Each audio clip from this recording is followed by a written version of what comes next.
Przybyli ułani? Nie, przybyli piraci. Cześć, witajcie. Ja nazywam się oczywiście Hieńcul i mam dla Was kilka informacji na temat nowości, które nas dzisiaj dotkną w grze World of Tanks. Przybyli piraci, tak, przybyli piraci do naszej wspaniałej gry. Tutaj bardziej chciałbym się skupić na nowym czołgu, który dzisiaj zostanie dodany do gry. Ten pojazd, który tutaj widzicie, tak, to jest buraska, ktoś by powiedział, ale to jest nietypowa buraska. A dlaczego nietypowa? Ano dlatego, że nie ma działa takiego jak normalna buraska. Tutaj mamy działo standardowe, jednostrzałowe, nie magazynek i troszeczkę inne uszkodzenia. No i oczywiście troszkę zmieniony wygląd, jeżeli chodzi o takie kosmetyczne dodatki. Zaraz o tym pojeździe powiemy sobie więcej, ale chciałbym Wam też pokazać, co Wargaming nam przygotował, jeżeli chodzi o piratów. Mamy takie świetliste emblemy, tak więc no tutaj jest tego sporo, bardzo dużo pewnie będzie jakichś tam dowódców 2D, 3D i tak dalej, i tak dalej. Nic specjalnego tak naprawdę, nic specjalnego, tylko że tu Wargaming, dodając ten nowy pojazd, buraskę, poszedł troszeczkę po kiepskiej drodze, bym powiedział, bo nie wystawili tego pojazdu jako oddzielnej maszyny, że możemy sobie kupić go oddzielnie, przynajmniej tak za około 6, no może 7-8 tysięcy. Nie, tutaj ten pojazd wpakowali do paczki, gdzie mamy wszystkie te pierdoły. O tutaj, te, które tutaj widzicie, tak, te wszystkie pierdoły musicie również nabyć z tym pojazdem, a jest to Black Diamond, taka nazwa tego pojazdu jest. Paczka ta kosztuje 11,5 tysiąca golda. Niby mamy obniżkę, ale te ich obniżki to takie są, że sami sobie coś tam wydumają i później mamy niby obniżkę. Ale to nie wszystko. Zaraz do tego pojazdu wrócimy. Mamy również, słuchajcie, zmianę w balansie pojazdów i mowa tutaj o Taranie i mowa również o Avre. Są to maszyny oczywiście z II wojny światowej. Chyba każdy te czołgi już poznał bardzo dobrze. Taran, zabójcza maszyna, jak trzymamy dystans i tak dalej. No tutaj uszkodzenia są naprawdę potężne, a można by powiedzieć były. Dlatego, że 950 taka była alfa na tym TD-ku, radzieckiej maszynie, a teraz Wargaming zmienił tą alfę na 850. Przeładunek też nam się zmienił, bo ładowaliśmy 18,4, teraz będziemy ładowali z tą mniejszą alfą 17,6. Nie jest to jakaś kolosalna różnica. Maskowanie tego pojazdu, tutaj też to zostało zmienione, słuchajcie. I dodatkowo jeszcze mamy też zmienione uszkodzenia na minutę. Mieliśmy prawie 300, teraz będziemy mieli prawie 2900. Tak to wygląda. Dodatkowo, słuchajcie, Avre. Co Avre dostanie? Tutaj różne panele zostaną zmienione. Największy problem był tego pojazdu to, że niby czołg średni, a odbijał dużo, dużo lepiej niż czołg ciężki i Wargaming postanowił coś z tym zrobić. Dodatkowo, patrząc na jego penetrację, mieliśmy 185, a będziemy mieli 170 i mieliśmy 240, będziemy mieli 220. Wydaje mi się, że tych drugich pocisków to niewiele kto tam używał, bo one mają mniejszą alfę. Ale o co chodzi tak dokładnie? Używamy na tym czołgu, bo tutaj jest działo hashowe, tak jak na lodówce czy na gwieździe i używamy haszy.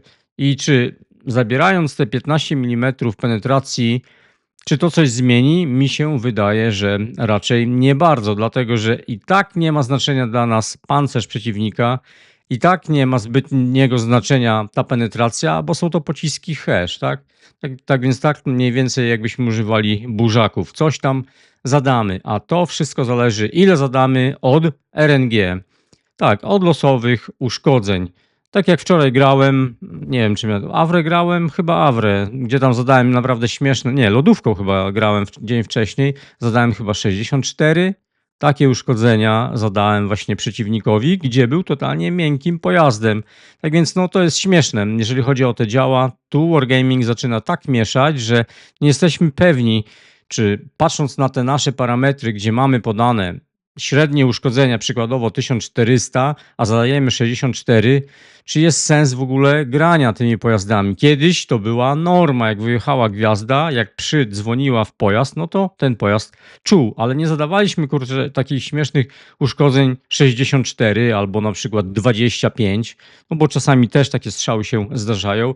I grając wczoraj Awrę, widząc jak to działo bije, a jeszcze dzisiaj ono będzie miało dużo, dużo gorzej. Nie wiem, czy jest sens granie takim pojazdem ogólnie, bo też pojazdy takie powinny być. Słuchajcie, może nie z takim pancerzem, ale z takimi działami też mogą być takie pojazdy w grze. Musimy na nie po prostu uważać, tak? Oni zrobili na początku z tego pojazdu pojazd taki, gdzie kurczę był o wiele lepiej opancerzony niż czołgi ciężkie. Działo też miał niezłe, a teraz im się to nie spodobało, bo gracze narzekali. Owszem, to było przegięcie, bo ten pojazd czasami przebić to było bardzo graniczące z cudem. Mieliśmy niby łatwe miejsca do przebicia, a tak się nie działo. On bardzo dużo odbijał, no i Wargaming coś z tym zrobił, ale wydaje mi się, że działo powinien mieć takie, jakie miał, a nie zabierają mu jego, można powiedzieć, no jedyną obronę. Bo już pancerza on takiego nie będzie miał. Tutaj dolna płyta zmienia się, jeżeli chodzi o parametry. Zobaczcie, tak to teraz będzie wyglądało. Wieża w miarę dobrze będzie dalej opancerzona. No ten lemierz, który tu mamy z przodu, zasłania nam praktycznie dolną płytę, ale nawet jeżeli pojazd wyjeżdżał czasami i mieliśmy odsłoniętą tą dolną płytę, nie zawsze to wchodziło. Wczoraj chyba też miałem taki przypadek, że nie mogłem go przebić. Odbijał, po prostu odbijał i to dużo odbija ta dolna płyta. Taki pojazd, jest to czołg średni. On, owszem, może mieć takie działo, ale żeby ten pancerz był dostosowany do czołgów średnich, a nie kurczę, on miał naprawdę przegięty ten pancerz. No i to się niby ma zmienić. Zobaczymy w praniu, jak to będzie wyglądało. Co do działa i tej penetracji, co oni tutaj zabrali, moim zdaniem to kompletnie nic się nie zmieni. Może uszkodzenia będziemy zadawali jeszcze mniejsze, może za 5 będziemy bili, albo jeszcze za mniej, a później będziemy przeładowywali ponad 20 sekund. To jest właśnie troszeczkę poronione. Patrząc na ich balansy, na balanse, to co oni robią, tych pojazdów nie mają kompletnie pojęcia, bo przykładowo taka Jadwiga S100, tak, niszczarka, która ładuje też około 20 sekund, zadaje tam 900, czasami za 1000 wejdzie. No i mamy pojazd na przykład takiego tarana, gdzie ładuje o wiele, wiele mniej i zadaje dużo, dużo więcej. Czasami tak było, że ponad 1000 ten pojazd potrafił zadać. Tarana zmieniają, ale jaćka zostaje taka sama. Na dzisiejsze czasy grając taką jaćką naprawdę jest bardzo ciężko. Tak więc te dwa pojazdy zostają od dzisiaj zmienione. Taran ma obcięte uszkodzenia, a Avre również tutaj dostał nerfa. Te dwa pojazdy dostały nerfy. Czy tak powinno być? Zdecydowanie nie. Jak już, to powinien Wargaming się zastanowić, co wprowadza do gry. Ma od tego super test. Super testerzy powinni tutaj też swoje zdanie wypowiedzieć, ale powiem wam szczerze, to działa w ten sposób. Mają tyle samo do gadania, co Rzymianie za okupacji. Tak bym to podsumował. Sam byłem super testerem i wiem, jak to działa. Nasze opinie, nasze, można powiedzieć, zdanie kompletnie się nie liczy. Oni i tak swoje robią. Tak to wygląda. Tak jak w partii. Jest wódz na czele i on rządzi, a reszta może sobie gadać. Słuchajcie, i teraz Buraska.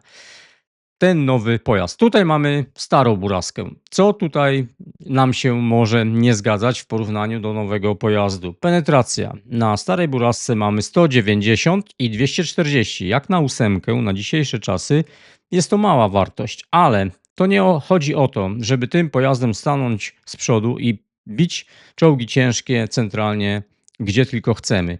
Wiele razy podkreślałem to, że te pojazdy średnie, one powinny mieć dobrą mobilność i żeby po prostu, jeżeli nie jest w stanie przebić czołgu od przodu, flankować te pojazdy i starać się szukać takiego miejsca, gdzie na przykład gdzieś od boku, od tyłu zajeżdżać te czołgi, a nie jedziesz medem, stajesz na samym przodzie, tak jak czołg ciężki i się bijesz z pojazdami o wiele, wiele bardziej opancerzonymi, ale ich pancerz nie działa, bo masz taką penetrację, że możesz robić z nimi co chcesz. Tutaj ta Buraska była naprawdę moim zdaniem bardzo dobrze zbalansowana.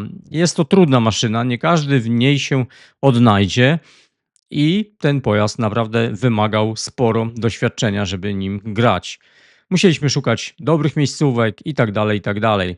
Bardzo dobry zasięg spotowania, bo 390 to już daje bardzo dużą przewagę, nawet grając z pojazdami 10 tieru. Wtedy pracujemy na przykład tak jak czołg średni, nie, na przykład jeżeli nie ma lighta. Bardzo dobra mobilność, bo aż 62 kilometry na godzinę i również do tego dochodzi alfa, czyli uszkodzenia na strzał. 360 to jest naprawdę bardzo wysoka wartość, nawet jak na 8 tier.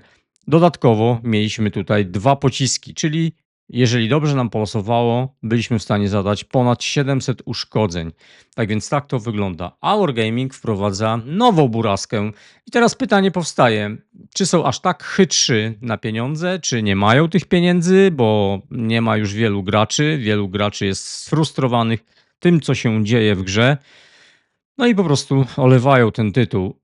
Mogli zastosować taki manewr, jak na przykład w amerykańskim pojeździe LPC-ku, gdzie mamy jedno działo standardowe, a drugie działo możemy sobie zmienić na działo z magazynkiem. Nie, Wargaming tak nie podszedł do buraski, bo mogli zrobić update tej buraski i dać mu działo standardowe, jednostrzałowe. Wargaming postanowił zrobić nam zupełnie nowy pojazd, a mianowicie właśnie ten oto Black Diamond. Ten pojazd nam zrobili. I tutaj różnica też jest taka, że mamy większą penetrację. Zobaczcie, 215, 265 to jest spora różnica w porównaniu do tej standardowej buraski. Uszkodzenia są ciut mniejsze, bo 320, prędkość maksymalna jest taka sama, no i przeładunek mamy też ciut mniejszy, bo tutaj jest 10,7, a na tej burasce, grając na magazynku, tutaj słuchajcie, jest aż 27 sekund. Jest to dość długi czas. Opuszczanie działa tak samo, 6 stopni. Jeżeli chodzi o prędkość pocisku, 1000 na zwykłej burasce, 1250 na pocisku drugim, a tutaj mamy na tej burasce 1115, 1275. Tak więc też pociski mamy szybsze. Opuszczanie działa, już wspomniałem, jest tak samo. I teraz pytanie powstaje, czy warto tą maszynę nabyć? Słuchajcie, dla mnie na pewno to zrobię, dlatego że ja prowadzę kanał i chciałbym wam ten pojazd zaprezentować, tak? Ale jeżeli bym nie miał kanału, miałbym tych premek bardzo dużo.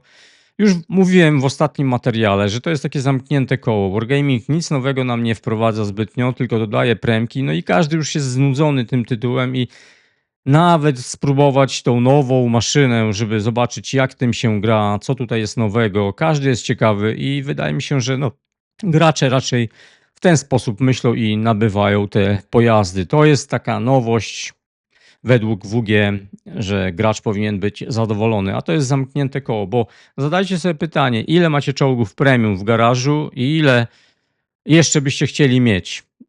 Ja przypominam, każdy czołg premium to są wasze ciężko zapracowane pieniądze. To nie jest tak, że zarobiliście w grze i sobie wydacie. Tutaj musicie wydać po prostu pieniądze z waszego portfela. Czy nie lepiej wydać to na przykład na coś innego, a nie na przykład na pojazd, który kosztuje no sporo, 11 tysięcy, patrząc na tą paczkę, którą musicie kupić w grze.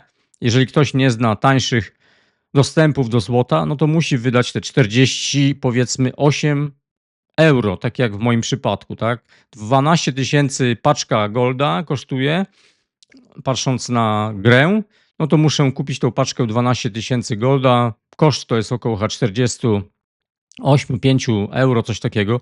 To jest bardzo dużo, słuchajcie, to jest bardzo dużo. Ja tą paczkę mogę kupić za połowę i jest już o wiele taniej, ale mimo wszystko to jest wydana kasa na coś, co można powiedzieć, nazwiemy pikselem, tak? Z tego nic nie mamy. Owszem, może radość przez tydzień, pogramy sobie w grze i to wszystko.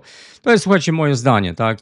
Musicie się po prostu zastanowić, czy kolejna premka wam jest potrzebna, czy nie. Ja mówię, gdybym nie miał kanału i nie robił tego, co robię, to dawno już bym olał te wszystkie premki, bo to nie ma sensu. Jest kilka, którymi bym grał, zarabiał, jakbym potrzebował, a mimo wszystko Nawet jak wejdziecie na zimną wojnę, na pierwszą erę, jesteście w stanie dużo więcej zarabiać niż tymi premkami, które są, można powiedzieć, przystosowane do drugiej wojny jako pojazdy, które gromadzą kredyty. A tak naprawdę jest totalny ból, jeżeli gracie 8 i was losuje na 10 bitew, 8 bitew macie z pojazdami, gdzie jesteście skazani jako mięso armatnie na dużo gorsze warunki, bo gracie z pojazdami 10 tieru. Tak to wygląda. Ale słuchajcie, już nie o to chodzi, tak? Każdy decyduje o sobie. Patrząc na parametry, nie jest tutaj źle, ale jest też konkurencja. I co można było tutaj zaliczyć do tej konkurencji? Może wszystkich maszyn tutaj nie wymieniłem, ale mamy na przykład Japończyka totalnie wielkiego. Taka sama alfa. Penetracja nawet ciut lepsza, jeżeli chodzi o pociski te drugie. Tylko że ten pojazd jako on bardziej chyba powinien pasować jako czołg ciężki albo półciężki, bo wielki jest, naprawdę ogromny. 50 km/h. Prędkość pocisków, zobaczcie, bardzo słaba. Tylko 1000 na podstawie i 880 pewnie to są hity, tak? Gdzieś tutaj jest napisane. Tu tak, są to hity. Tak więc tutaj te pociski są dużo wolniejsze w porównaniu do tego nowego pojazdu. Kolejny pojazd. Prototipo 6. Premka, która zginęła po kilku dniach. 224, 268, tak więc penetracja bardzo dobra. Zasięg spota jest gorszy od tej nowej Buraski. I teraz prędkość pocisku, no tutaj słuchajcie, nie jest źle, bo 1030 i 1320, tak więc tutaj na tym drugim pocisku mamy lepszą wartość niż na Burasce. Przeładunek 10,3, tam mamy na nowym pojeździe 10,7, tak? 10,7, tak jest. A na tym Kame ile mieliśmy? Jaki jest przeładunek? Nawet jest mniejszy, 9,3. Kolejny pojazd, Lancence. Pojazd też premium. Ktoś jak go nabył, no to wie jaka jest bolączka. Oczywiście penetracja 208, 242. Na dzisiejsze czasy tutaj jeżeli pojazd nie ma co najmniej tych 250 i dobrej mobilności, no to słabo się tym gra. Tutaj mobilność 50 na godzinę, penetracja dużo gorsza, ale alfa jest taka sama jak na nowym pojeździe. Dodatkowo, słuchajcie, ten pojazd jest tak skrzywdzony przez WG, bo patrząc na jego przeładunek, 11 sekund, taki jest przeładunek. Prędkość pocisku na podstawie słaba, 1150 jako pociski drugie, czyli chyba APCR-y. Tak, APCR-y tutaj mamy. Tak więc tak to wygląda. No ten pojazd powinien zdecydowanie dostać buffa, a nic Wargaming z tym nie robi, bo wydaje nowe kremki i dużo lepsze. Kolejny pojazd CS52 LIS, nasz rodzynek, tak, nasz rodzynek. Penetracja też nie jest, jakoś mocno nie zachwyca, ale daje radę. Alfa jest taka sama. I co do przeładunku, tutaj mamy 10,2, tak więc mamy krótszy czas przeładowania. No i jeżeli chodzi o medy 8 tieru, nawet i chyba 9 nie mają lepszej prędkości pocisku jak nasz LIS. Aż 1569. Żaden pojazd z tym pojazdem nie może się równać, jeżeli chodzi o prędkość pocisku APCR-a. Tak? Ten pojazd naprawdę ma świetne pociski, jeżeli chodzi o te lepsze, z penetracją 252. Tak więc konkurencja nawet jest ciekawa. Mamy lepszy pancerz na niektórych pojazdach. Patrząc na to prototipo, totalna lipa, naprawdę działo bardzo słabe, bardzo słabe. I mamy nowy pojazd. Pojazd, który już można powiedzieć jest znany, bo grając Buraską, tą standardową Buraską, wiemy czego możemy się spodziewać. Ale czy ten pojazd odnajdzie się jako pojazd ze standardowym działem? Trudno mi powiedzieć, ale żeby się przekonać, to dzisiaj go zobaczycie podczas live'a. A na chwilę obecną z mojej strony to wszystko. Czekam na wasze komentarze. Co wy sądzicie na ten temat, że Wargaming tutaj coś takiego zrobił, nawalał nie wiadomo czego, dziadostwa można powiedzieć. Dał taką cenę 11,5 tysiąca za 8. Tak, za 8, którą można powiedzieć już mamy w grze. Troszeczkę inną, ale bardzo podobną. Trzymajcie się, do usłyszenia, hej.